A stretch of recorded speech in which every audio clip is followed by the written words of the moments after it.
Jonathan tu shete ni no malibi Dawute ni no sopiolo Jonathan kuludu jangai mi Chope shute mamili Leja bakwa lo ni le ni no chope ngo Le bakwa lo ni ni no chope ngo Jama chope Chope chipyo la tile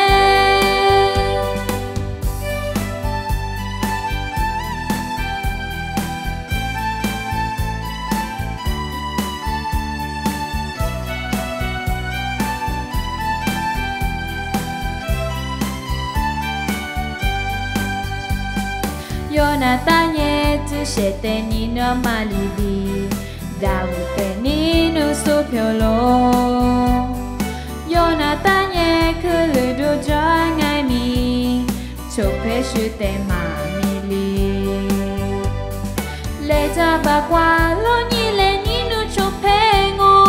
Le bakwa lo ni no chope ngo Jama chope, dama chope Chope chipyo